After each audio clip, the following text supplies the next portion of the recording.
نحمده ونصلي على رسوله الكريم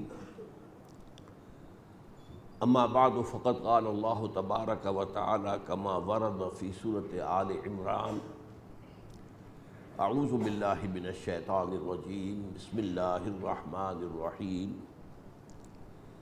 اذ قال اللہ تعالی یا عیسی ابن مریم وَإِذْ قَالَ اللَّهُ يَا عِيسَىٰ إِنِّي مُتَوَفِّيكَ وَرَافِعُكَ إِلَيَّ وَمُطَهِّرُكَ مِنَ الَّذِينَ كَفَرُوا وَجَاعِلُ الَّذِينَ اتَّبَعُوكَ فَوْقَ الَّذِينَ كَفَرُوا إِلَىٰ يَوْمِ الْقِيَامَةِ وَقَالَ عَزَّ وَجَلَّ كَمَا وَرَدَ فِي سُورَةِ النِّسَاءِ وَقَوْلُهُمْ إِنَّا قَتَلْنَا الْمَسِيحَ عِيسَى ابْنَ مَرْيَمَ وَمَا قَتَلُوهُ وَمَا صَلَبُوهُ ولكن شبه لهم وإن الذين اختلفوا فيه لفي شك منه ما لهم به من علم إلا اتباع الظن وما قتلوه يقينا وقال عز وجل كما ورد في سورة المائدة وكنت عليهم شهيدا ما دمت فيهم فلما توفيتني كنت أنت الرقيب عليهم وَأَنْتَ عَلَىٰ كُلِّ شَيْءٍ شَهِيدٌ وَقَالَ عَزَّ وَجَلَّ كَمَا وَرَدَ فِي سُورَةِ الزُّمَرِ اللَّهُ يَتَوَفَّى الْأَنفُسَ حِينَ مَوْتِهَا وَالَّتِي لَمْ تَمُتْ فِي مَنَامِهَا فَيُمْسِكُ الَّتِي قَضَىٰ عَلَيْهَا الْمَوْتَ وَيُرْسِلُ الْأُخْرَىٰ إِلَىٰ أَجَلٍ مُّسَمًّى صدق اللہ العظیم رب اشرح لی صدری ویسر لی امری واحلل عقدۃ من لسانی یفقہوا قولی اللہم ربنا الہمنا رشدنا واعذنا من شرور انفسنا اللہم ارنا الحق حقا وارزقنا اتباعہ وارنا الباطل باطلا وارزقنا اجتنابہ آمین یا رب العالمین۔ آپ کے علم میں ہے کہ آج میں وفات مسیح کے موضوع پر گفتگو کروں گا۔ اس کے پس منظر کے ضمن میں چند باتیں آپ کو بتانا چاہتا ہوں۔ نمبر ایک تو یہ کہ جتنے بھی فتنے اٹھے ہیں امت میں اور جو اب بھی اٹھ رہے ہیں وہ سلسلہ ختم ہونے والا تو نہیں ہے۔ ثلاثون دجالون کذابون چلتا رہے گا قیامت تک۔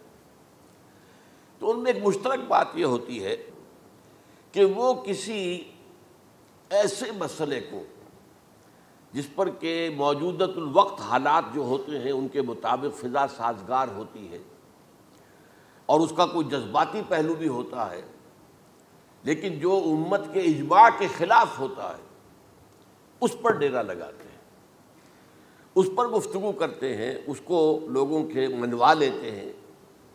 اس کا نتیجہ کیا ہوتا ہے کہ چونکہ وہ چیز مجمع علیہ ہوتی ہے، امت کا اجماع ہے 1400 برس، اب اگر اس شے کو انہوں نے غلط ثابت کر دیا اپنے ذوم میں اور عام لوگوں سے کہ جو صاحب علم نہیں ہے، کہ جو نہیں سمجھ سکتے بات کو، اسے منوا لیا، اس کا مطلب ہے کہ اب اس شخص کے معتقد ہو گئے اور اسلاف سے منحرف ہو گئے کہ یہ تو بے وقوف سے سب لوگ، یہ سارے ہمارے علماء، یہ سارے محدثین، یہ سارے مفسرین، یہ سب بے وقوف تھے، یہ بات بھی نہیں کر سکے۔ یہ ہے وہ شخص، یہ مجدد وقت ہے جس نے یہ بات کہی۔ اس کی ایک مثال یہ ہے وفات مسیح کا معاملہ۔ اس کی ایک مثال میں آپ کو دیتا ہوں، ایک دوسرا فطرہ، وہ بھی غلام احمد کے نام سے شروع ہوا، غلام احمد پرویز۔ وہ یتیم پوتے کی وراثت کا یہ مسئلہ لے کر کھڑا ہو گیا۔ جیسے یہ غلام احمد قادیانی وفات مسیح کا کیسے ہو سکتا ہے کہ ہمارے نبی جو ہے وہ تو فوت ہو کر زیر زمین دفن ہو گئے اور یہ عیسیٰ جو ہے یہ آسمان پر اٹھا لیے، کیسے ممکن ہے؟ اب ظاہر بات ہے عام آدمی جو ہے مسلمان جس کی حضور سے محبت ہے، حضور کی دل میں تعظیم ہے، عظمت ہے، عقیدت ہے، وہ اس جال میں پھنس جائے گا۔ پھر وہ اپنے دلائل کے ساتھ اس کو جو ہے وہ، اور چونکہ ماحول بھی جو میں سب کے عرض کروں گا کہ اس کے موافق ہو جاتا ہے اس وقت۔ غلام احمد پرویز نے کیا کہ یتیم پوتے کا مسئلہ، اب یہ اجماع ہے، اگر کسی شخص کا کوئی بیٹا اس کی زندگی میں فوت ہو جائے تو اس کا وراثت میں حصہ نہیں ہوتا، وراثت ہوتی ہے انہی میں جو اس کی موت کے وقت موجود ہو، بیٹے ہوں بیٹیاں ہوں۔ اب اگر جو فوت شدہ بیٹا ہے اس کے کوئی یتیم بچے ہیں تو اب اس میں بڑی ایک جو ہے دلیل، دیکھیے جی یتیم بچے بیچارے وہ محروم ہو گئے، یتیم بچوں کا تو زیادہ حق ہونا چاہیے۔ تو یہ تو قانون جو ہے اگر یہ اس پر اجماع ہے تو پھر وہی بات کہ یہ سب بے وقوف لوگ تھے، اور یہ تو بڑے سخت دل اور سنگ دل لوگ تھے جنہوں نے یہ بات گھڑ رکھی ہے۔ یہ میں نے آپ کو دو مثالیں دے دی۔ اب ظاہر بات ہے کہ جو اسلام کا قانون میراث ہے، قانون وراثت ہے، اس کے کچھ بنیادیں ہیں، اس کے کچھ اصول ہیں، ان اصولوں پر وہ کھڑا ہے اور اس کے مطابق جو ایک فیصلہ ہے وہ ہے۔ تو بہرحال یہ میں نے آپ کو مثال دی ہے کہ کسی ایسے مسئلے کو لے کر اس پر ڈیرا لگا لینا، مورچہ بنا لینا، اس سے اپنی عقیدت پیدا کر لینا، اسلاف سے برگشتہ کر دینا کہ یہ کوئی لوگ سمجھدار نہیں تھے، یہ بے وقوف لوگ تھے، جاہل لوگ تھے۔ اچھا، اب اسی پس منظر میں سمجھیے کہ 19ویں صدی کے اواخر میں کیا صورتحال ہندوستان میں ہو گئی تھی۔ انگریز آ گیا تھا اور 1857 کے بعد اس کی براہ راست حکومت قائم ہو گئی تھی۔ اس سے پہلے 1757 سے 1857 تک جو بھی حکومت تھی، ایک تو پورے ہندوستان پر نہیں تھی، لیکن یہ کہ جو بھی تھی وہ ایسٹ انڈیا کمپنی کی تھی، تاج برطانیہ کی نہیں تھی۔ 1857 کے بعد حکومت قائم ہو گئی۔ اب ظاہر بات ہے کہ جب انگریزوں نے فتح کیا ہمیں تو ہم پر روب طاری ہوا کہ نہیں۔ پھر جو زندہ قومیں ہوتی ہیں ان میں کچھ اچھے اوصاف ہوتے ہیں، ان کے اندر فرض شناسی ہے، ان میں دیانت داری ہے۔ انگریز ڈپٹی کمشنر تھا، 9 بجے کا وقت ہے تو ٹھیک 9 بجے دفتر میں موجود ہوگا۔ ہمارے لوگ جو آ رہے ہیں لیٹ آرام سے، لیکن یہ ہے کہ ان کی یہ چیزیں جو ہوتی تھی، پھر بات اگر کی ہے تو اس کو پورا کیا ہے، تو اس حوالے سے ان کا رعب ہوتا ہے۔ اسی طور پر اس زمانے میں ایک صورت یہ پیدا ہو گئی کہ نیوٹن کی فزکس آ گئی، اب معلوم ہوا کہ یہ تو گویا کہ آسمان کی وحی سے بھی زیادہ معتبر ہے۔ سائنس سے جو بات ثابت ہو جائے بس وہ حق ہے، اور جو ثابت نہ ہو سکے وہ ایسے ہی ہیں، وہ تو گویا کہ اوہام ہیں، ان کی کوئی حیثیت نہیں۔ اب اس زمن میں کیا ہوا، اس وقت جو ہے سر سید احمد خان ایک شخصیت ابھری۔ انہوں نے جب دیکھا کہ اسلام کی بہت سی چیزیں جو ہیں وہ سائنٹیفک جو انداز فکر ہے اس میں فٹ نہیں بیٹھتی۔ یہ فرشتے کس بلا کا نام ہے، سائنس تو نہیں بتاتی ہمیں، لہذا انہوں نے کہا فرشتہ کوئی نہیں ہے، یہ فورسز آف دی نیچر کو فرشتہ کہہ دیا گیا۔ یہ جن کیا بلا ہوتے، کوئی جن ون نہیں ہے، وہ تو سائنس کی اس میں تو نہیں آتے، دکھائی نہیں دیتے، کوئی جن نہیں۔ یہ تو جو مشتعل مزاج کے لوگ ہوتے ہیں انسان، ان کو جن کہہ دیا گیا کہ وہ آگ سے پیدا ہوئے ہیں۔ جیسے ہم کہہ دیتے ہیں فلاں شخص غصے میں آگ بگولا ہو گیا، تو وہ آگ تھوڑی ہو جاتا، یہ تو استعارہ ہے۔ اس طرح یہ جو معجزات ہیں یہ کوئی شے نہیں، ان کی بھی فزیکل توجیحات۔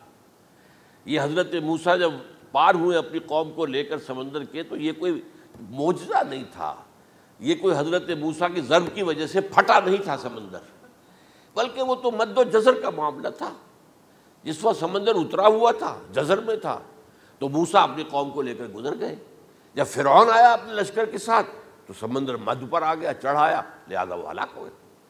تو معجزات کا انکار، ان تمام کے اندر ایسی فضا پیدا ہو گئی تھی کہ جو عقلی اور سائنٹیفک، عقلی سے آگے بڑھ کر، ایک تو عقلی ہوتا منطقی، ایک ہے عقلی سائنٹیفک، کہ اس کے حوالے سے جو چیز اسلام کی فٹ نہیں بیٹھی، جیسے کہ آپ کہتے ہیں round peg in a square hole اور square peg in a round whole.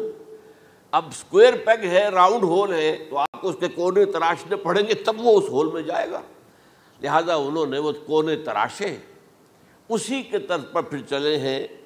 جو آپ کو معلوم ہے علامہ مشرقی، انہوں نے بھی جب شروع کیا اپنا دھندا، تو ان کے پہلے کتابچے کیا تھے، مولوی کا غلط مذہب نمبر 1، مولوی کا غلط مذہب نمبر 2، مولوی کا غلط مذہب نمبر 3، چھوٹے چھوٹے کتابچے شائع کر رہے ہیں۔ مولویوں سے علماء سے برگشتہ کر دیا۔ اب معلوم ہوا کہ یہ شخص ہے مجدد وقت، یہ مولویوں شولویوں کے پاس تو کچھ نہیں ہے۔ اسی کا معاملہ پھر وہ انکار حدیث کی شکل میں آیا، جن میں کہ ایک بڑی شخصیت جو ہے وہ غلام احمد کی، غلام احمد پرویز، کیونکہ اللہ تعالیٰ نے اسے صلاحیت دی تھی، اچھا انشا پرداز تھا، لکھنا اچھا آتا تھا، بولتا بھی اچھا تھا، تو ظاہر بات ہے فتنہ وہی شخص پیدا کر سکتا ہے جو باصلاحیت ہو۔ جس میں کوئی صلاحیت نہیں وہ کیا فتنہ پیدا کرے گا، وہ نہ دنیا میں کوئی ترقی کرے گا، نہ دین میں کرے گا، نہ فتنہ انگیزی کر سکے گا۔ وہ تو جیسا بھی ہے معاملہ عام معمول جو ہے لوگوں کا، جیسی بھیڑ چال چل رہی ویسے چل جائے گا۔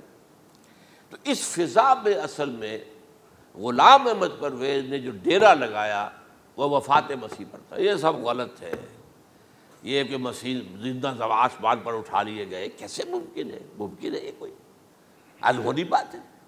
سائنس اس کو مان سکتی ہے؟ وہ تو اصل میں ٹھیک ہے، ان کا کہنا کیا ہے کہ مسیح کو سولی تو چڑھایا گیا تھا لیکن وہ اس پر مرا نہیں، فوت نہیں ہوا، موت واقع نہیں ہوئی۔ پھر جب اس کو اتار لیا گیا تو وہ زخمی تھا، مجروح تھا، لیکن تھا زندہ۔ پھر اس کو غار میں رکھ دیا گیا۔ پھر اس کے جو معتقدین تھے انہوں نے اس کی مرہم پٹی کی، اس کا علاج کیا، پھر وہ ٹھیک ٹھاک ہو کر پھر وہ وہاں سے چلا گیا، وہاں چھوڑ گیا اپنے اس شہر کو، یروشلم کو، اور اس ملک کو، فلسطین کو، اور پھر وہ آ گیا کشمیر میں، اور کشمیر میں وہ فوت ہوا۔ اس کی قبر موجود ہے، کسی قبر کی کوئی پرانی بوسیدہ قبر کا نام نہیں لیا، فلاں قبر جو ہے وہ عیسیٰ ابن مریم کی ہے۔ یہ ہے سارا معاملہ۔ اب ظاہر بات ہے کہ چونکہ ایک انسان کا زندہ آسمان پر اٹھایا جانا، وہ جو سائنسی ذہن ہے وہ اس کو نہیں مانے گا، چاہے قرآن مجید کے اندر تو خرق عادت اور بھی بہت سے ہیں۔ آخر اصحاب کہف 300 برس تک سوتے نہیں رہے، یہ کوئی سائنس کے حساب کتاب سے صحیح ہے؟ یا یہ ہے کہ حضرت عزیر علیہ السلام 100 برس تک مردہ رہے پھر زندہ کر دیے گئے، ان کا گدھا بھی زندہ کر دیا گیا جیسا کہ سورہ بقرہ میں آیا، لیکن ان کا کھانا جو ہے وہ صحیح رہا، اس کو مسا نہیں، اس میں کوئی بدبو نہیں آئی۔ تو واقعات ہوتے ہیں ایسے، اللہ تعالیٰ جو چاہے کرے، خرق عادت ٹھیک ہے۔ فطری قانون جو بھی ہے، جو لاز آف دی نیچر اللہ نے بنائے ہیں اور اس کے مطابق ہی دنیا چل رہی ہے، لیکن اللہ تعالیٰ کے ہاتھ ٹوٹ نہیں گئے، بند نہیں ہو گئے، اختیار ختم نہیں ہو گیا۔ میں کیا کروں؟ میں تو قانون بنا بیٹھا، اب تو میں کچھ نہیں کر سکتا۔ میں تو قانون بنا چکا ہوں کہ آگ جلاتی ہے، اب اگر ابراہیم کو آگ میں ڈال دیا تو میں تو نہیں بچا سکتا، اس لیے کہ قانون ہے، وہ میرا بنایا ہوا قانون۔ لیکن ہم یہ سمجھتے ہیں، ہمارا ایمان ہے اللہ تعالیٰ جو ہے وہ قادر مطلق ہے، وہ جب چاہے اپنے ہی بنائے ہوئے کسی قانون کو توڑے۔ اسی کو کہتے ہیں خرق عادت۔ خرق کے معنی ہوتا ہے پھاڑ دینا، توڑ دینا۔ جیسے کہ وہ سورہ کہف میں لفظ آتا ہے کہ وہ حضرت موسیٰ کو جن کے پاس بھیجا گیا تھا، بزرگ کے پاس، انہوں نے اس کشتی کا جس میں وہ سوار تھے اس کا ایک تختہ پھاڑ دیا، توڑ دیا، خرقہ۔ تو خرق عادت سے مراد کیا؟ عام عادی قانون، laws, physical laws, chemical laws, جو بھی دنیا میں چل رہا ہے، بایولوجیکل لاز، ان کو جب چاہے اللہ توڑے اور اپنی خصوصی مشیت کا اس کے اندر اظہار کر دے۔ اب اس سلسلے میں جو میں نے آیات آپ کو سنائی ہیں، اور اسی طرح کی کچھ اور آیات بھی ہیں، ان میں قادیانی نے اور قادیانیوں نے اصل ڈیرا لگایا ہے لفظ وفات پر۔ اصل میں یہ لفظ کیا ہے جو لوگ عربی زبان سے واقف نہیں، ان کو بڑی آسانی، وفات وفات وفات، یہ تو آ گیا، توفیتو، توفیتا، متوفی کا، اے موسیٰ میں تمہیں وفات دے دوں گا، اے اللہ جب تو نے مجھے وفات دے دی، تو وفات تو قرآن میں ہے۔ پھر اس کے ہوتے ہوئے یہ مفسرین کو کیا ہو گیا؟ ان کا دماغ خراب ہو گیا تھا۔ یہ تمام محدثین جو ہیں اتنی عقل بھی نہیں تھی ان میں۔ تو یہ وہ بات جو میں پہلے بیان کر چکا ہوں۔ اب میں آپ کو بتاتا ہوں اصل میں عربی زبان کا قاعدہ۔ عربی زبان کے اندر ایک سے حرفی روٹ ہوتا ہے، اس سے الفاظ بنتے چلے جاتے ہیں۔ مختلف خانوں میں پانی ہے، پانی کو آپ نے گلاس میں ڈال دیا، کوئی اور شیپ ہو گئی، کپ میں ڈالا کوئی اور شیپ ہو گئی، اور تشت میں ڈالا کوئی اور شیپ ہو گئی، شیپ تو بدل جائے گی، ہے تو وہی کا وہی پانی۔ تو اسی طریقے سے مثلاً میں مثال دے رہا ہوں آپ کو، علم یعلم، علم، کسی شے کو جان لیا، علم یعلم اعلاماً، کسی کو کچھ بتا دیا، علمہ خود جان لیا، اور علمہ یعلم اعلاماً، کسی کو کچھ بتا دینا، علم یعلم تعلیماً، کسی کو کوئی بات بڑی اچھی طرح ذہن نشین کرانا، بار بار دہرانا، سمجھا دینا، یہ تعلیم ہو گئی۔ تعلم یتعلم تعلماً، خود علم حاصل کرنا۔ اب علم یعلم سے عالم بنا، اور علم یعلم سے معلم بنا، اور تعلم یتعلم سے خود علم حاصل کرنا، اس سے متعلم بنا، متعلم جو کہ علم حاصل کر رہا ہے۔ اسی طرح استعلام، علم حاصل کرنا، کسی چیز کے بارے میں جسے ہندی میں کہتے جانکاری حاصل کر لینا، اویئرنیس حاصل کر لینا۔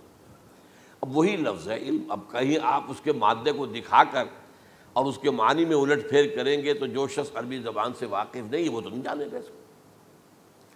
اسی طرح کی مثال ہے وفا، وفا یفی، وقا یقی، وفا یفی، اوفا یوفی ایفاءً، وفا یوفی توفیتاً، توفا یتوفا تعفن، اور استیفاء، یہ اسی طریقے سے میں نے مثال آپ کو دے دی۔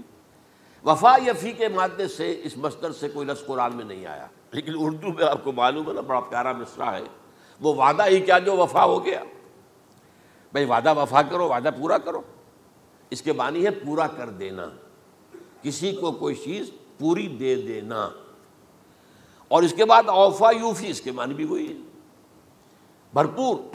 اس سے بنے گا اوفو بعہدی اوف بعہدکم، یہ جو سورہ بقرہ کے 5ویں رکوع میں آیا ہے، یہودیوں تم میرے عہد کو پورا کرو تو میں تمہارے عہد کو پورا کروں گا، تم میرے عہد کو پورا کرو، میں نے تم سے عہد لیا تھا کہ جو رسول نبی امی آئیں گے، نبی رسول امی، اس کو تمہیں ماننا ہے، اس کا ساتھ دینا ہے۔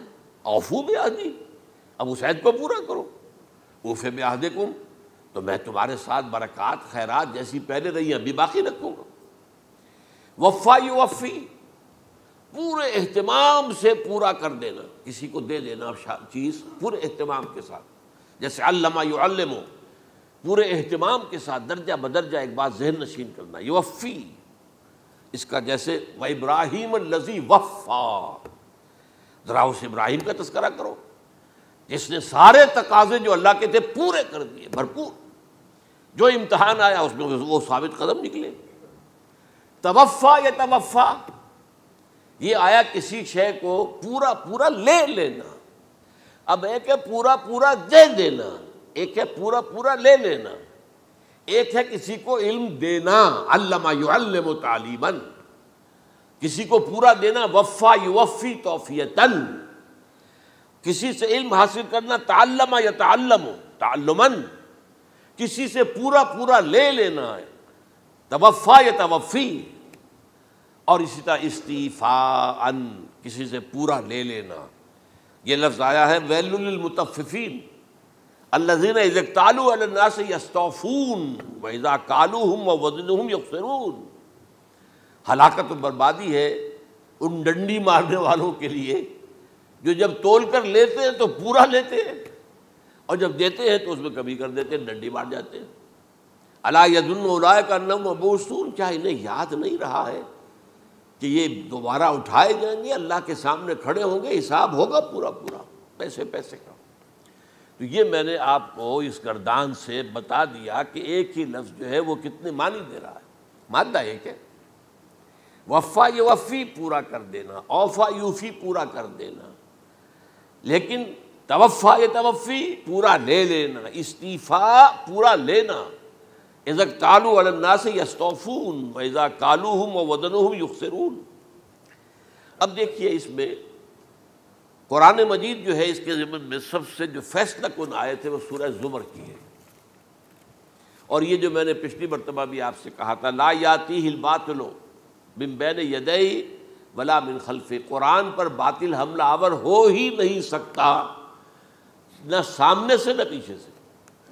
اب دیکھیے یہ ساری آیتیں جن میں حضرت مسیح کا ذکر ہے اور وفات کا لفظ جو ہے مختلف صورتوں میں استعمال ہوا ہے، اس میں سورہ زمر جو کہ مکی صورت ہے اس میں ہے وہ کانٹے دار آیت جس سے مسئلہ حل ہوتا ہے۔ وہ کیا ہے؟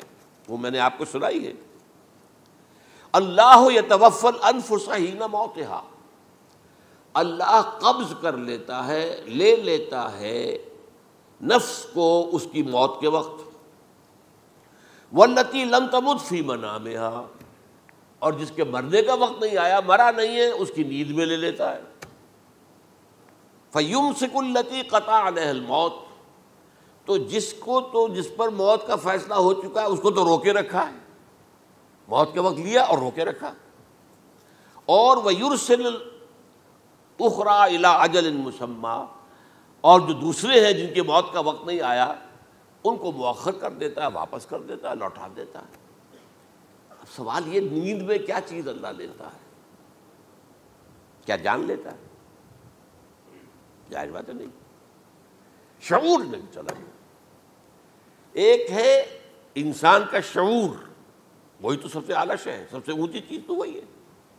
یہ شعور ختم ہو گیا تو انسان کہاں رہا؟ اس کے نیچے جو کچھ ہے وہ تحت شعور ہے، سب کانشیس مائنڈ۔ تو خواب واب جو ہوتے ہیں وہ سب کانشیس مائنڈ کے ہوتے ہیں، وہ کانشیس مائنڈ کے تو نہیں ہوتے۔ جو کانشیسنس ہے، شعور جو ہے، اور خاص طور پر خود شعوری، وہ نیند میں اللہ سلب کر لیتا ہے۔ تو محض شعور کے لیے بھی وفات کا لفظ آ گیا۔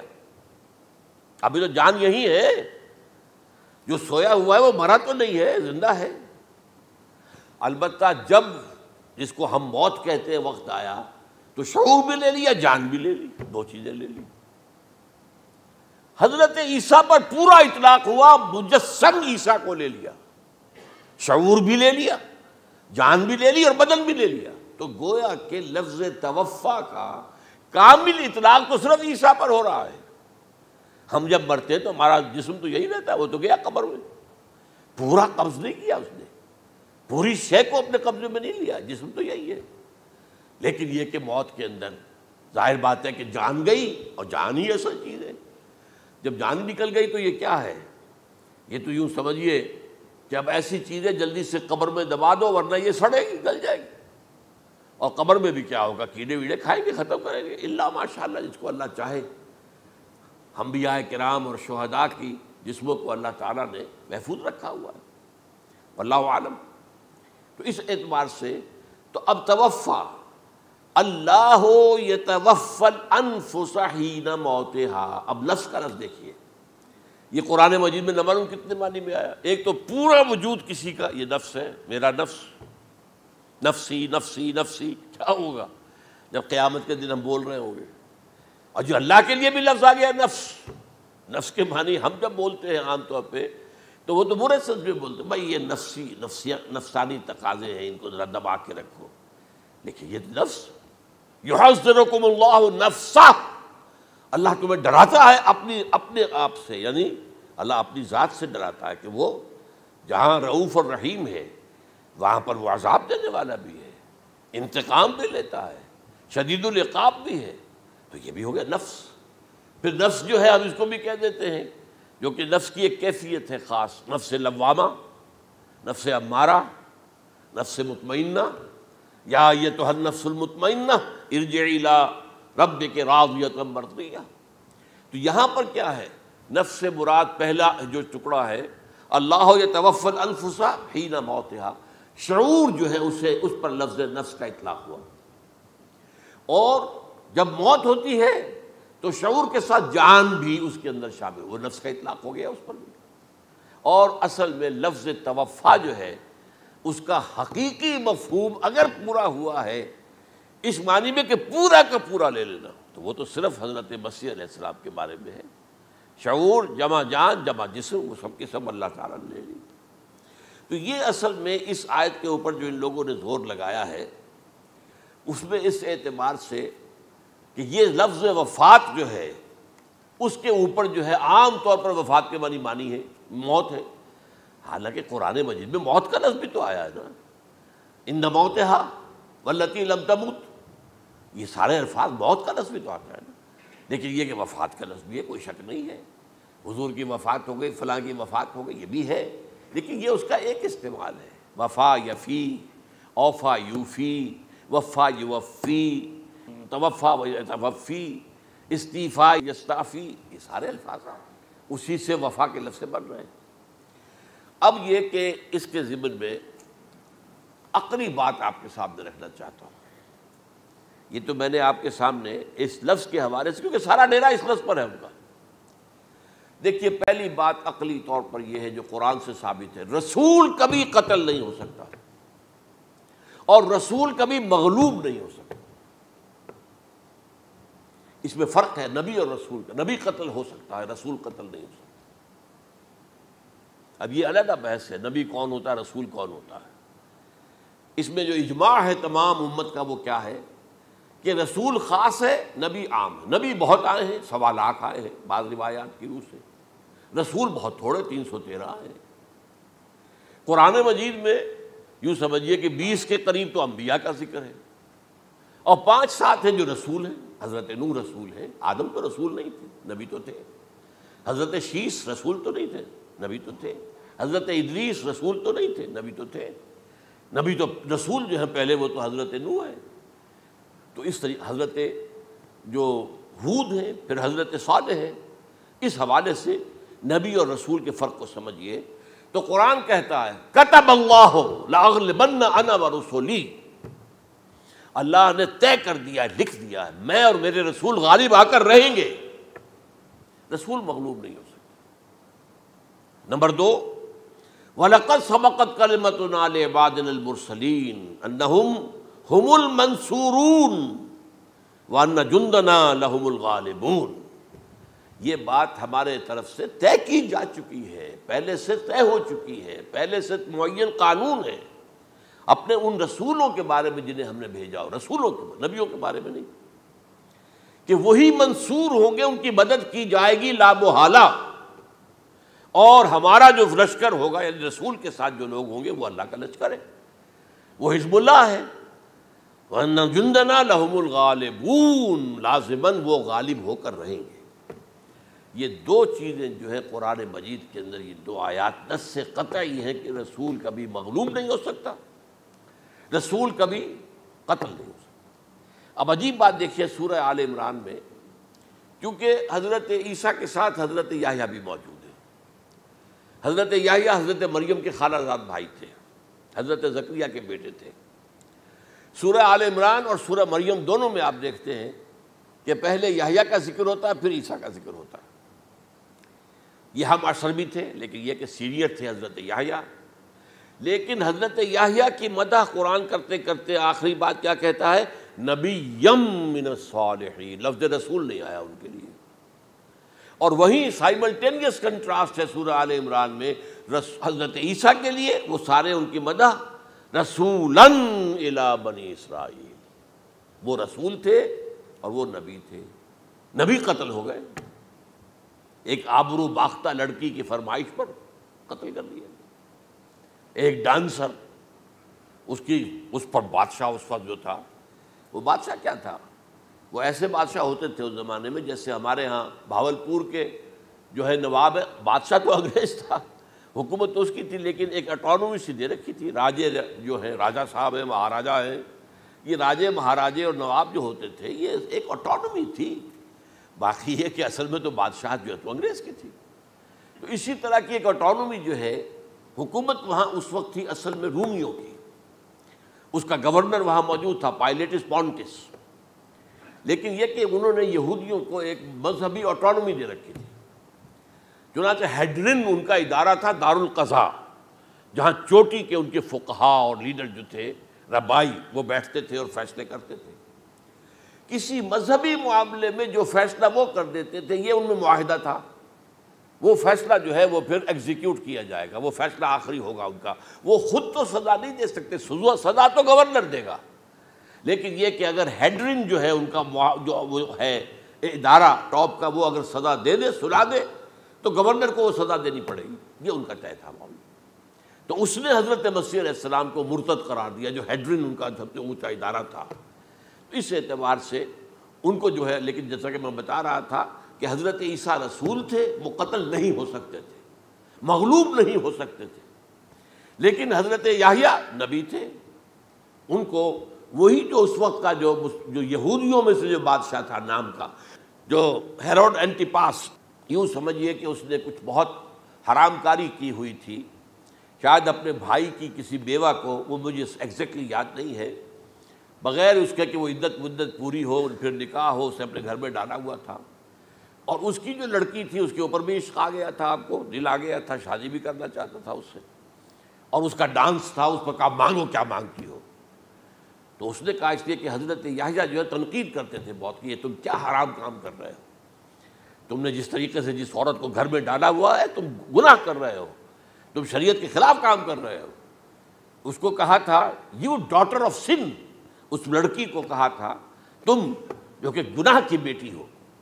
اور وہ ناراض تھے, اور وہ ملکہ بھی جو تھی اس وقت تھی, اور یہ اس کی بیٹی بھی بہت ناراض تھے. تو انہوں نے کہا, مجھے وعدہ لے لیا کہ دیکھو جو کہہ رہے ہیں, جو مانگوں گی مانگنا پڑے گا. ہاں مانگوں گا. مجھے یحییٰ کا سر چاہیے. ایک دفعہ تو وہ کانپ گیا, اسے اندیشہ تھا کہ اگر یحییٰ کو میں نے قتل کر دیا تو یہودیوں کے اندر ہو سکتا بغاوت ہو جائے.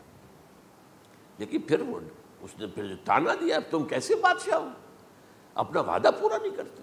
پھر انہوں نے کہا ٹھیک ہے, حکم دیا. اور وہ جیل میں تھے پہلے سے ہی, وہاں گیا اور جو ہے ان کا سر قلم کیا, لا کے پیش کر دیا. تو نبی جو ہے جن کی بڑی مدح ہوئی ہے سورہ مریم کے اندر, جب آپ پڑھیں گے تو ان کی شان جو ہے, لیکن نبی تھے, صرف رسول نہیں تھے.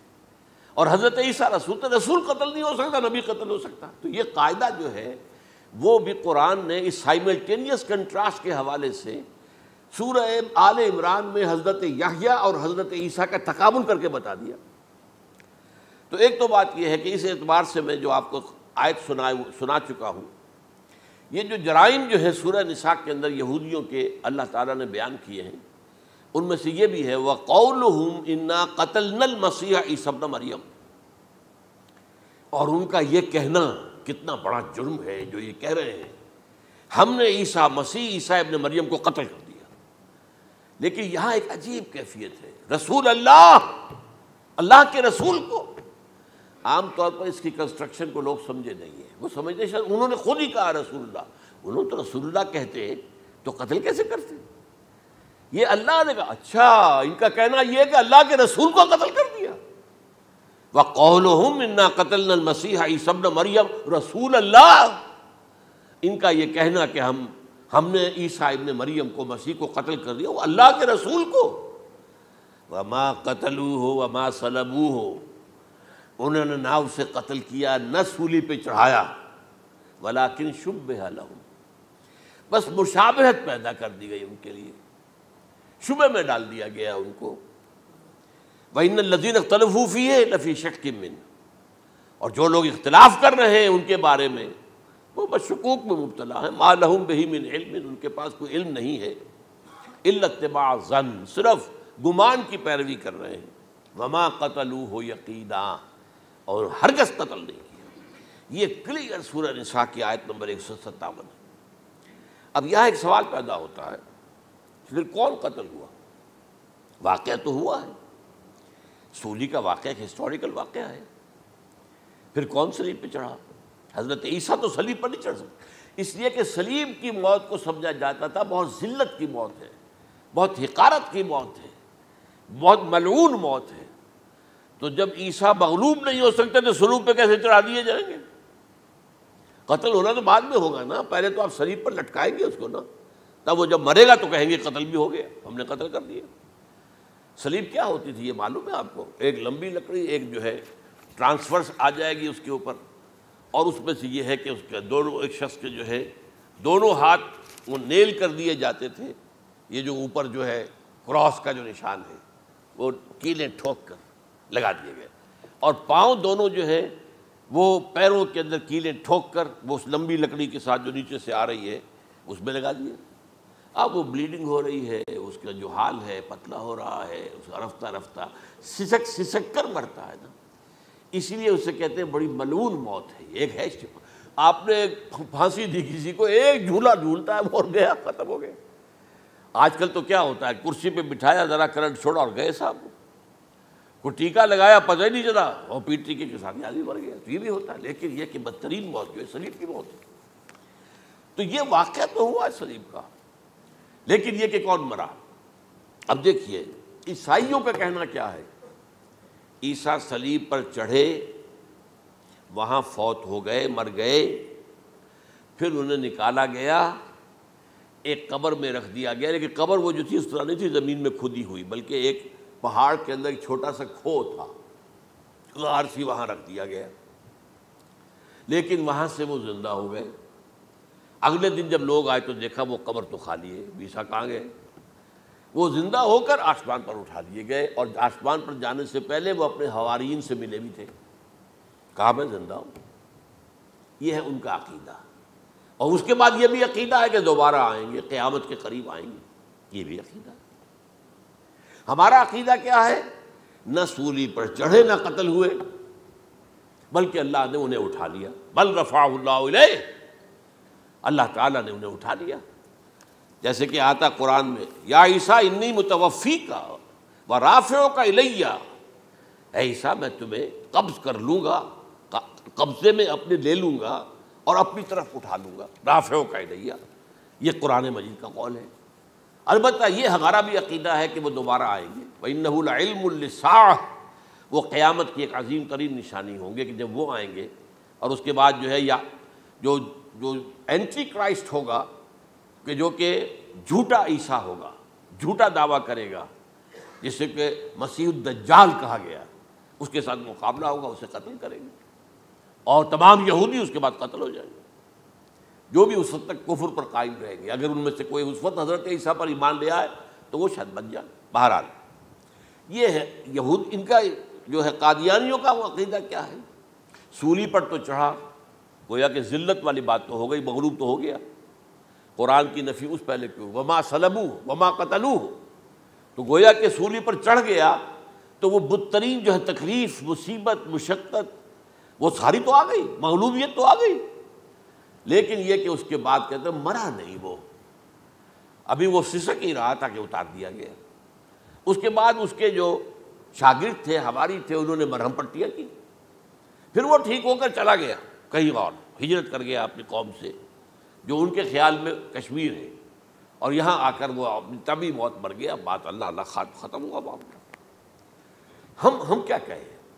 ہم تو صرف یہ کہتے رہے ہیں، 1300 برس تک ہم نے یہ کہا ہے کہ ہمارا ایمان ہے قرآن پر کہ ان پر نہ صلیب دیے گئے نہ قتل ہوئے، انہیں اٹھا لیا گیا۔ کب اٹھایا یہ ہمیں معلوم نہیں تھا، کس مرحلے پر اٹھایا یہ ہمیں معلوم نہیں تھا، پھر سولی پر کون چڑھا یہ ہمیں معلوم نہیں تھا، لہذا کسی تفسیر میں آپ کو نہیں ملے گا، کہیں نہیں، نہ قرآن میں ہے، نہ حدیث میں ہے، نہ کسی تفسیر میں۔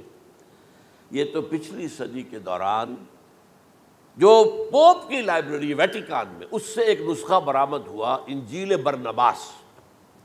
اب یہ بھی آپ کو معلوم ہونا چاہیے کہ انجیلیں 104 تھیں، جن میں سے 4 جو ہے سلیکٹ کی گئی ہیں، 100 انجیلیں اور ہیں جنہیں وہ اپوکریفل کہتے ہیں، غیر مستند انجیلیں، اپوکریفل، اور یہ ہے کینونیکل، قانونی، یہ ہے کہ جو مستند ہیں 4، لیکن جو 100 اور ہیں ان میں سے ایک یہ بھی ہے برنباس، اور برنباس کے بارے میں عیسائی مانتے ہیں کہ وہ بھی حضرت عیسیٰ علیہ السلام کے حواریین میں سے ایک تھے، وہ انجیل نکل آئی، اب وہ چھپ بھی گئی ہے۔ کراچی میں ایک ادارہ ہے، خاص طور پر باوانی جو سیٹھ ہیں ان کا بنایا ہوا ادارہ ہے، تو وہی چھاپتے بھی ہیں، ایک زمانے میں تو کافی تقسیم بھی کر رہے تھے، اب مجھے معلوم نہیں۔ اس نے سارا قصہ بیان کیا۔ قصہ کیا ہے؟ بہت دلچسپ قصہ ہے، پوری تفصیل سے۔ ایک شخص جو کہ حضرت مسیح کے حواریین میں شامل ہو گیا، وہ تھا جیوڈاس اسکیریوٹ۔ یہ شخص اصل میں تھا ایک زیر زمین تنظیم وہاں چل رہی تھی، زیلوٹس، انڈر گراؤنڈ موومنٹ، تاکہ ہم رومنوں کی حکومت یہاں سے ختم کریں اور اپنی پوری حکومت اور آزادی حاصل کریں۔ ان میں سے یہ بھی تھا، ان کا سرغنہ تھا برابس، برابا ڈاکو اسے کہا جاتا ہے، برابس۔ ظاہر بات ہے کہ قانون شکن تھا تو ڈاکو ہی تھا۔ اچھا، ان میں سے یہ شخص جو ہے، اس نے جیوڈاس نے حضرت عیسیٰ کے معجزے دیکھے بہت، اور اتنا یقین ہو گیا اسے کہ یہ شخص جو ہے عیسیٰ، یہ ایک مرتبہ اگر رومیوں پر لعنت بھیج دے، کرس کر دے، تو رومی ختم ہو جائے۔ لیکن ان سے کئی دفعہ جو ہے پھیر ڈال کر، ہیر پھیر کے ساتھ کوشش کی گئی کہ رومیوں کے خلاف وہ کوئی جو ہے وہ لعنت ملامت کر دے، وہ نہیں کرتے تھے۔ یہ ایک علیحدہ بات ہے، کیوں نہیں کرتے تھے، یہ اس وقت میرا موضوع نہیں ہے۔ منہاج عیسوی کیا تھا، منہاج موسوی کیا تھا، منہاج محمدی کیا تھا، ان میں فرق ہے۔ لِكُلٍّ جَعَلْنَا مِنْكُمْ شِرْعَةً وَمِنْهَاجًا، سورہ مائدہ میں آیا، تمام رسولوں کے لیے ہم نے ایک ایک منہاج، ایک ایک شریعت علیحدہ علیحدہ دی ہے۔ بہرحال منہاج عیسوی کچھ اور تھا، تو یہ نہیں کہتے تھے۔ اب اس نے کیا کیا کہ وہ اپنے ڈاکو سرغنے سے اجازت لے کر ان کے حواریین میں شامل ہو گیا، اعتماد حاصل کیا، اور بار بار کوشش کی کہ یہ بد دعا دے دیں، رومیوں کو نہیں دی۔ اب اس نے سوچا کہ انہیں اگر ذاتی طور پر تکلیف پہنچے گی تو زبان سے کلمہ نکل ہی جائے گا نا کوئی لعنت کا۔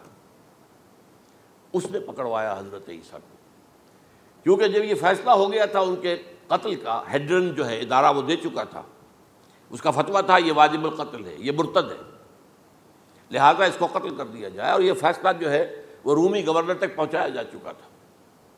رومی گورنر نے یہاں تک کہا، یہ سینٹ جو متی کی انجیل ہے اس میں موجود ہے، بھائی ہمارے پاس تو اس کا کوئی جرم نہیں ہے، ہمارے ہاں کوئی ایسی بات اس کی نہیں ہے جس سے کہ ہم اسے واجب القتل قرار دیں۔ ان کا نہیں، ہمارا حکم ہے، ہمارا فیصلہ تمہارا طے ہے، چاہے مذہبی معاملے میں کوئی فیصلہ ہمارا ہوگا تو تمہیں جو ایگزیکیوٹ کرنا ہوگا۔ بہرحال اس وقت حضرت مسیح روپوش ہو گئے گرفتاری سے بچنے کے لیے، ایک باغ میں تھے وہ، وہاں پر رات کے وقت انہوں نے اپنے حواریین کے ساتھ لاسٹ سپر کہتے ہیں اس کو، لاسٹ سپر کھانا کھایا، آخری کھانا تھا، اور اس کے بعد اس نے فرمایا آج کی رات تم میں سے ایک میرے خلاف غداری کرے گا۔ یہ کہہ کر حضرت مسیح تو ایک کوٹھڑی میں چلے گئے، جو ہوتی ہے باغ کے اندر، کوئی کھرپے ورپے جو ہے، کوئی وہاں پہ کسیاں رکھی ہوئی، تو اس میں خود جا کر عبادت میں مصروف ہو گئے۔ اپنے حواریین سے کہا کہ تم بھی عبادت کرو، وہ حواریین سو گئے۔ اب یہ اسکریوٹ جو ہے یہ اٹھا، یہ گیا رومیوں سے جا کر کہا میں پہنچا دیتا ہوں عیسیٰ تک، پکڑوا دیتا ہوں، آؤ میرے ساتھ۔ 30 ان کے آدمی آئے، وہ اس سے کہا باغ کے باہر کھڑے رہو تم، میں اندر جاؤں گا، تھوڑی دیر کے بعد تم آنا، جسے میں کہوں اے میرے استاد، پکڑ لینا اسی کو۔ یعنی رومنس کو معلوم نہیں تھا کہ یہ کون ہے عیسیٰ، لیکن یہ کہ یہ تو یہودیوں کو معلوم تھا نا سب کچھ۔ ہوا کیا کہ وہ جب اندر آیا ہے اور کوٹھڑی میں داخل ہوا، اسی وقت اس کی شکل بدل دی گئی حضرت مسیح کی، شبہ لہم، مشابہت پیدا کر دی گئی، شبیہ بدل دی گئی، اور چھت پھٹی، 4 فرشتے اترے اور حضرت مسیح کو لے کر آسمان پر چلے گئے۔ تو باہر آیا وہ، تو جیسے ہی وہ یہ باہر آیا، وہ باقی ہماری جان گئے، اے ہمارے استاد، اسی وقت جو ہے وہ رومی داخل ہو گئے، تو پکڑ لیا۔ تو اصل میں گرفتار ہوا ہے برنباس کی انجیل کے مطابق یوڈاس اسکریوٹ، وہ سولی چڑھا ہے۔ لعنتی موت اس پر آئی، کیوں آئی ہے؟ غداری کی اس نے، بٹرے کیا حضرت مسیح علیہ السلام کو، تو وہ تو مستحق تھا، کوئی ظلم نہیں تھا۔ اگر عیسیٰ کی جگہ کسی اور کو دے دیا جاتا ایسے کسی کو پکڑ کر، تو وہ تو ظلم ہو جاتا نا، اس کا تو کوئی جرم نہیں تھا، تو یہ تو واقعی مجرم تھا۔ وہ سولی چڑھا ہے اور حضرت عیسیٰ کو اٹھا لیا۔ یہ ہے وہ ساری تفصیل جو کہ انجیل برنباس کے اندر موجود ہے، the gospel of our lord according to saint Barnabas, یہ اس کا نام ہے، ایونجیلیم برنابے، یہ جو ہے یونانی زبان میں اس کا نام ہے یا لیٹن میں۔ بہرحال یہ ہے معاملہ۔ تو پہلی بات تو یہ ہے کہ عقلی طور پر رسول نہ مغلوب ہو سکتا ہے نہ قتل ہو سکتا ہے، ہمارا عقیدہ ہے، وہاں ماں صلبوہ و ماں قتلوہ۔ لیکن یہ کہ اگر یہودی، اگر جو قادیانی مانتے ہیں سولی چڑھ گئے تو صلیب تو ہو گئی، قرآن کی نفی تو ہو گئی، ہاں مرا نہیں، یہ دوسری بات ہے۔ دوسری بات یہ ہے کہ رسولوں کے باب میں اللہ کا قانون کیا ہے؟ اگر کسی قوم کی طرف رسول کو بھیجا اور اس قوم نے بحیثیت مجموعی انکار کر دیا، رد کر دیا، ریجیکٹ کر دیا، پوری قوم ہلاک، اور رسول اور اس کے جو چند ساتھی ایمان لے آتے تھے وہ وہاں سے ہجرت کر کے چلے جاتے تھے۔ لیکن ہجرت کر کے جاتے تھے تو اس کے بعد کسی اور مقام پر کریں گے اہل نظر تازہ بستیاں آباد، پھر وہاں پر ایک قوم انہوں نے جو ہے اپنا مرکز بنایا، ایک نئی امت کھڑی ہو گئی۔ اس کی سب سے بڑی مثال کیا ہے؟ قوم عاد ختم ہوئی حضرت ہود علیہ السلام کو ریجیکٹ کرنے کے باعث، ہلاک کر دی گئی۔ حضرت ہود علیہ السلام اپنے ساتھیوں کو لے کر، یہ قوم عاد تھی عرب کا جزیرہ نما عرب کے جنوبی علاقے کے اندر، جو اب صحرا ہے، بہت بدترین صحرا ہے، الربع الخالی جسے کہتے ہیں، خالی ہے، وہاں کوئی زندگی کے آثار ہے ہی نہیں، نہ کوئی پتیاں ہیں، نہ کوئی گھاس ہے، نہ کوئی انسان ہے، نہ کوئی حیوان، کچھ نہیں۔ الربع الخالی، بدترین صحرا ہے۔ وہ صحرا ایسا ہے کہ اس کے اندر کوئی چیز ٹکتی نہیں ہے، جو چیز اوپر ہوگی وہ دھستی چلی جائے گی، اندر چلی جائے گی۔ ورنہ عام صحرا کے اندر ریت کے اوپر اونٹ بھی چلتا ہے، انسان بھی چلتے ہیں، لیکن اس میں نہیں۔ تو یہاں پر قوم عاد جو ہے آباد تھی، اور اب جو ہے وہ سیٹلائٹ سے دیکھ لیا گیا ہے کہ قوم عاد کا جو بڑا بادشاہ تھا شداد، اس نے جو جنت بنائی تھی وہ موجود ہے، زیر زمین اسی صحرا کے نیچے دفن شدہ موجود ہے، جس کو کہا گیا ہے الم تر کیف فعل ربک بعاد ارم ذات العماد التی لم یخلق مثلها فی البلاد، ایسے ایسے ستونوں والا جیسے پہلے دنیا میں بنے ہی نہیں تھے۔ وہ قوم عاد تھی، بڑی زبردست قوم تھی، قوم جبارین، لیکن یہ کہ اس کے بعد ہلاک ہو گئی۔ اب حضرت ہود اپنے مسلمان ساتھیوں کو لے کر نکل گئے جزیرہ نما عرب کے مغربی کونے میں جا کر، شمال مغربی کونے میں آباد ہو گئے، وہاں ایک نئی قوم پیدا ہوئی سمود۔ اب یہ اسلامی بستی بن گئی، لیکن اس کے اندر بھی پھر بعد میں زوال آیا، پھر وہاں نبی بھی آئے، لیکن اس کے بعد یہ کہ آخری رسول بھیجے گئے حضرت صالح، اور وہ بھی ہلاک ہوئے کیونکہ حضرت صالح کو انہوں نے رد کر دیا۔ تو یہ میں نے مثال دی ہے آپ کو کہ رسول جو ہے وہ وہاں سے اگر ہجرت کرتا ہے تو ہجرت کر کے وہ یہ نہیں جان بچا کے جا کے گمنامی میں کہیں مر گیا، وہ تو جا کر اپنے ساتھیوں کو لے کر جائے گا اور جا کر جو ہے وہاں پر جو ہے ایک نئی جگہ پر آباد ہوگا، ایک نئی تہذیب ابھرے گی۔ تو یہ تو نہیں ہوا، یہ گمنام ہو کر آ کر کشمیر میں مر گیا تو اس کی کیا حیثیت ہوئی؟ حضرت عیسیٰ علیہ السلام یا تو اگر ہجرت کرتے، یا جب انہیں معلوم ہو گیا تھا کہ میرے قتل کا فتویٰ ہو گیا ہے، تو آپ وہاں سے ہجرت کر سکتے تھے، لیکن اپنے ساتھیوں کو تو لے کر جاتے نا، اپنے حواریین کو لے کر جاتے، اور کہتے ہیں 12 حواریین کے علاوہ اور بھی کوئی 70 کے قریب لوگ تھے جو ان پر ایمان لائے تھے، ان کو لے کر جاتے، کسی جگہ جا کر آباد ہوتے، وہاں ایک نئی جو ہے بستی بنتی، وہاں مسلمانوں کی ایک آبادی ہوتی۔ تو ان میں سے تو کوئی شے بھی نہیں ہوئی، بات ہی ختم ہو گئی۔ لہذا عقلی طور پر بھی یہ بات ثابت نہیں ہو سکتی، خلاف عقل ہے، قرآن کے اصولوں کے خلاف ہے کہ وہ سولی چڑھے ہوں لیکن مرے نہ ہوں، پھر اتر گئے تو مرہم پٹی کر دی۔ اچھا، کیا رومنوں کو اور یہودیوں کو پتہ نہیں چلا کہ مریم پٹی ہو رہی ہے اس کی اور عیسیٰ مرا نہیں ہے؟ اگر ان کے پتہ چل جاتا تو کیا وہ چھوڑ دیتے؟ اب مرہم پٹی کے بغیر تو 12 جو شخص سولی پر لٹکا رہا ہے وہ تو تقریباً مردہ ہی ہوتا ہے نا۔ وہ چلیے ہو سکتا ہے کہ کوئی ایسا امکان ہو کہ اس کی نبض ابھی چل رہی ہو اور وہ اتار لیا جائے اور مرہم پٹی کر لی جائے تو بچ جائے، لیکن یہ کہ پھر اس کے بعد وہ اگر وہاں سے ہجرت کرتے تو وہاں سے وہ اپنے حواریین کو لے کر جاتے اور کسی نئی جگہ پر جا کر آباد ہوتے۔ ان دونوں اعتبارات سے یہ بات ناقابل قبول ہے، ناقابل یقین ہے۔ لیکن اسی مسئلے کو لے کر انہوں نے، جو جیسا کہ میں نے بتایا تھا، وفات ہو گئی، کیسے ہو سکتا ہے ہمارے نبی جو سید المرسلین ہے وہ تو زیر زمین دفن ہو گئے اور یہ جو آسمان پر اٹھا لیے گئے، یہ کیسے ہو سکتا؟ بس اس کے اوپر عام لوگ جو ہیں وہ متاثر ہوئے، اور خاص طور پر وہ سائنٹیفک مائنڈ جو بن گیا تھا، تو چونکہ سائنس کے اس خاکے کے اندر وہ بات فٹ نہیں بیٹھتی، لہٰذا ان لوگوں نے اس کو قبول کیا۔ اب یہ کہ یہ جو واحد استثناء ہوا ہے یہ کسی اور کے ساتھ نہیں ہوا۔ ویسے حضرت مسیح کی پوری شخصیت مستثنیٰ ہے، بن باپ کے تو کوئی اور رسول پیدا ہوا ہی نہیں، نہ نبی پیدا ہوا۔ پھر وہ معجزے جو حضرت مسیح کو ملے کسی نبی کو نہیں ملے۔ حضرت صالح کو ایک ہی معجزہ ملا تھا نا ایسا کہ لوگوں نے کہا کہ تم یہ اس چٹان میں سے ابھی ایک گابن اونٹنی برآمد کر کے دکھا دو، وہ دکھا دی گئی، پھر ہلاک کر دیے گئے۔ لیکن جو اور معجزے حضرت مسیح کو دکھائے ہیں وہ بچپن میں بولے ہیں، گود میں تھے یا پنگھوڑے میں تھے، بولے ہیں انی عبد اللہ آتانی الکتاب وجعلنی نبیا۔ یہ بات نہ ہوتی تو حضرت مریم کے کیا حشر کرتی قوم کہ تمہاری بغیر شادی کے یہ کہاں سے لے آئی ہو تم، یہ تو ولد الزنا ہے۔ پھر تو یہ سارا معاملہ جو ہے حضرت عیسیٰ بولے ہیں وہاں پہ، خود وہ بچہ بولا ہے۔ اب اس کے بعد بولنے کی لوگوں کے اندر کیا گنجائش تھی؟ زندہ کو مردہ کر دینا، ثم بإذن اللہ، مردہ زندہ ہو گیا، اور تخلیق حیات، ایک پرندہ بنانا گارے کا، پھونک مارنا اور اڑتا ہوا پرندہ بن جائے، ایک کوڑی کے جسم پر ہاتھ پھیرنا اور کوڑ ختم، ایک مادرزاد اندھے کی آنکھوں پر ہاتھ پھیرنا اور بینائی آ گئی۔ یہ سارے معجزات مستثنیٰ شخصیت ہے۔ ان کا یہ استثناء کیوں کیا گیا، یہ بڑی تلخ بات ہے، یہ یاد کر لیجیے، کیونکہ یا تو قوم اسی وقت ہلاک کر دی جاتی جیسا کہ ہوا قوم نوح، قوم ہود، قوم عاد، قوم سمود، قوم شعیب، یہ ہوا کہ نہیں ہوا؟